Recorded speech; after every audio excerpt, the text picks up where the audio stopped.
तो मैं ये बात कहूंगा कि ममता जैसे सीधे सच्चे लोग आने चाहिए। बस इतनी सी बात है। प्रचार का मतलब ये नहीं है कि वो जाके वोट फॉर ममता करना शुरू कर देंगे। चलिए, पर क्या लोगों को समझ में आएगा अगर ममता की वो तारीफ कर रहे हैं तो क्या ममता की पार्टी, जिसकी वो नेता है, जिसकी वो सिरमौर है, क्या उनका भी कहीं ना कहीं उनका एंडोर्समेंट नहीं कर रहे हैं? और ये क्या सही तरीका है, इस पर लगातार बहस चल रही है। लेकिन इस बीच अन्ना तृणमूल कांग्रेस और ममता बनर्जी के जितने नजदीक दिख रहे हैं, अपने प्रिय शिष्य से राजनीति के मुद्दे पर उतने ही वो नाराज नजर आए और दूरी भी बना ली।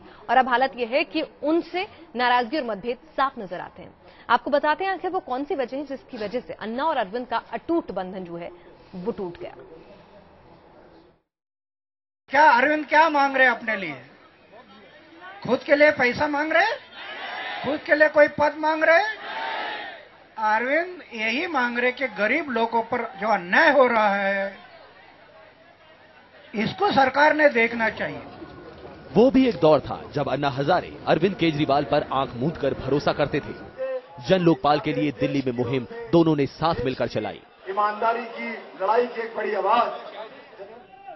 लेकिन आम आदमी पार्टी के गठन के बाद से ही दोनों के रिश्तों में दूरी लगातार बढ़ती गई।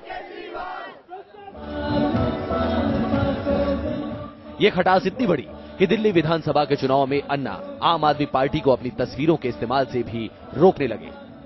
अन्ना संसद से जन लोकपाल बिल को पास कराने के लिए आंदोलन के हिमायती थे, तो वहीं केजरीवाल ने राजनीतिक पार्टी बनाने का रास्ता चुना।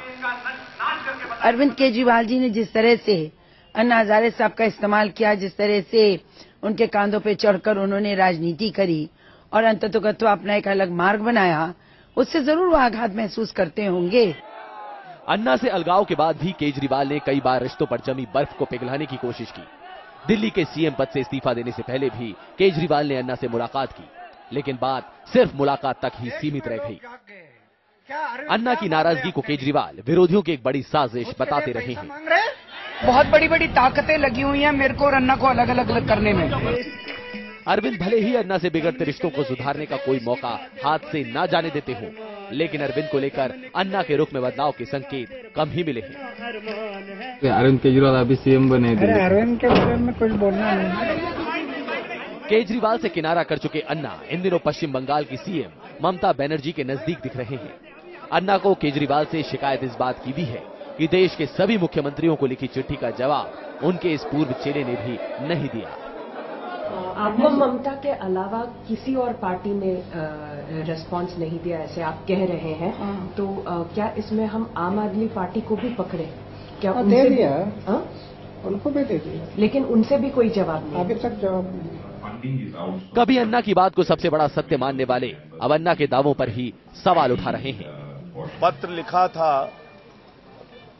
अरविंद केजरीवाल के दिल्ली में मुख्यमंत्री बनने से पहले, उन्होंने राज्य के मुख्यमंत्रियों को पत्र लिखा था, जिसपे उनका जवाब, उनका यह कहना था कि ममता बनर्जी की ओर से शायद उनको जवाब मिला था। अरविंद केजरीवाल अन्ना की अहमियत अच्छी तरह से जानते हैं। अरविंद को लगता है कि अगर वो अन्ना को मनाकर अपने साथ लाने में कामयाब रहे तो उनकी सियासी महत्वाकांक्षाएं काफी हद तक पूरी हो सकती हैं। लेकिन अन्ना के रुख में केजरीवाल को लेकर बदलाव के संकेत अभी तक नहीं मिले हैं। Team news nation.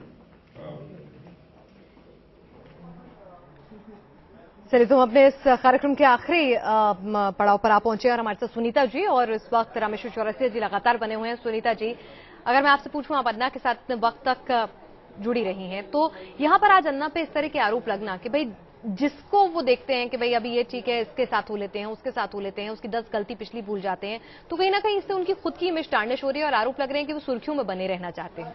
नहीं, ये बात सुर्खियों की नहीं है। अभी इलेक्शन आ रहे हैं। इलेक्शन में हर अन्ना का जो इमेज है, अन्ना को भी अपना राय रखने का पूरा हक है। और देखिएगा आप, इससे ममता बनर्जी के ऊपर भी पूरा प्रेशर है।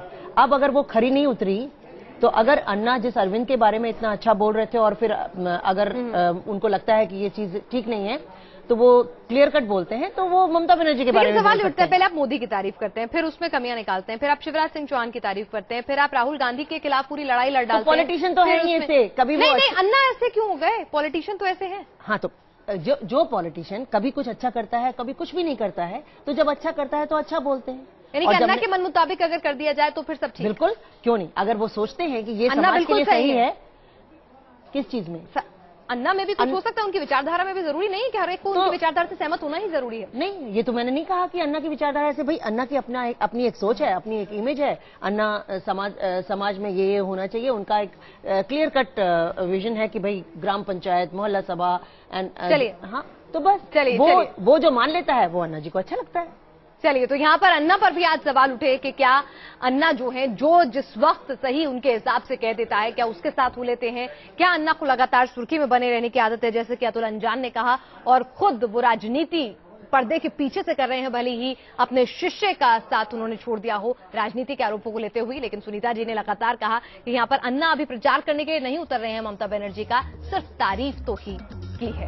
लेकिन अन्ना की तारीफ चुनावी मौसम में बहुत कुछ कह जाती है। सुनीता जी आपका और अतुल जी आपका और रामेश्वर जी आपका इस पूरी चर्चा में शामिल होने के लिए बहुत बहुत शुक्रिया।